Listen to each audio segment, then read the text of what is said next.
Hey everybody, I'm Yvonne Williams with Back to Earth Creations, and in this video I wanted to talk to y'all a bit about some of the different effects that we can get using Pearl-Ex pigments. So let's get started. So whenever you're adding Pearl-Ex pigments to your cast resin, you have a couple of different options. You can do like I did with these ones and kind of line the mold with the Pearl-Ex pigment. This one was done using an interference violet, so it gives like a really nice kind of color shift a little bit. But you can see that same pigment added to where it's mixed in and then poured gives you a little bit, the camera's not really picking up on it very well, but it gives it a very slight internal color shift. So you can see the difference in finishes that it gives you. This one might show up a little better. Yeah, there we go. Whereas this one kind of, I don't know, it's very internal and a little bit milkier. These were both cast using art resin. And if I had added more of the Pearl-Ex pigment to the resin, like as I'm mixing and pouring it, it can have a tendency to settle. So you can see here on the back, this is where the top of the mold was. So if I had added in too much of the Pearl-Ex, it would have gotten heavy and like settled down into the front. And you can get some really cool like swirly and different designs like that. But that's something that with these guys, you don't really have to worry about that. You're going to get a nice smooth finish. Now, I don't necessarily recommend this method for things like this sphere here. I don't know how well it is going to hold up to having to be sanded down, because I am going to have to clean up this kind of edge here. I didn't quite fill the mold up all the way, like it settled more than I wanted it to, but I thought this would make like a really cool addition to like a fairy garden or something. But it's another reason why I really like being able to kind of buff it, you know, use it the same way that you would flour a baking pan for baking a cake. You just evenly distribute the Pearl-Ex all over the inside of the mold. It cleans up very easily with like an alcohol wipe or like a cotton ball with some alcohol on it.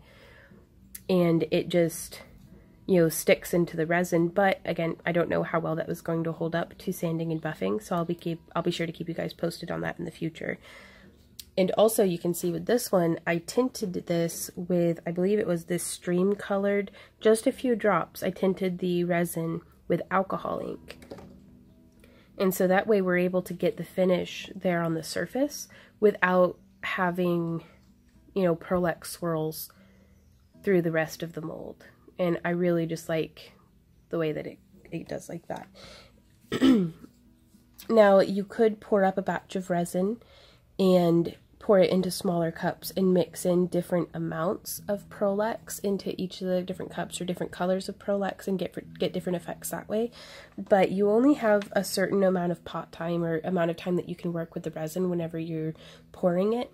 With art resin, I think that's around 45 minutes. I know it's 45 minutes for like clear cast 7000, but so I like to be able to do a lot of my prep work on the front end, so before I've even poured and mixed the resin. And that's with doing this method, I was able to go through and do each section of my mold in a different color, and so I feel like that got me some really nice results. And then this one here is an example of how it looks whenever you apply the Pearl-Ex to the back of the cab.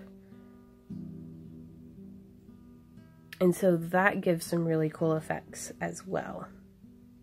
Now this one was done with a different color. I don't have it directly on hand. It's like a mother of pearl color, but it's so like, I love it. And even, I'm not too picky about getting bubbles caught in my resin. I think it gives it a lot of character. But it just, man, the way it flashes though. So if you want a surface finish or if you want a back flash. So these are just some different things to keep in mind for in your own resin work. And then also, depending on the molds, some of them you can get a nice kind of matte finish.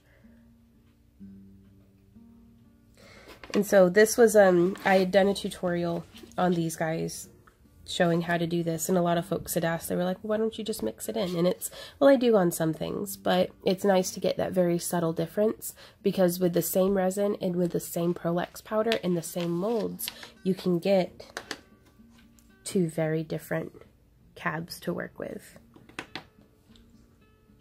Hey y'all, thanks so much for hanging out with me for this tutorial. I hope that it was helpful to you. If you have any questions, comments, or ideas, please leave them down below.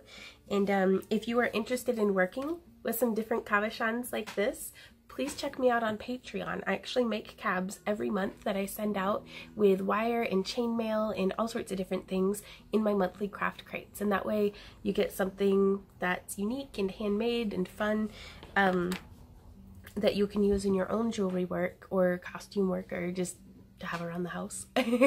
And so yeah, if you find me on Patreon, the craft crates start at just $20 a month, but pledges also start at just $1. And that way, I don't know why every time I use these I want to stick them on my face. But pledges start at just $1, and then I also post quite a bit of stuff that's available for everyone to see. You just have to have a Patreon account. You don't actually have to be a pledger. So I really like Patreon. It's a really nice, like, kind of social media platform without being super overwhelming, so I like it. You can, speaking of social media, you can tag me on Instagram or share your work on my Facebook wall. That way I can see what you guys are up to. That inspires me every day, seeing how creative and talented y'all are. So yeah, on that note, I will see y'all in my next video, and until then, happy crafting. Bye!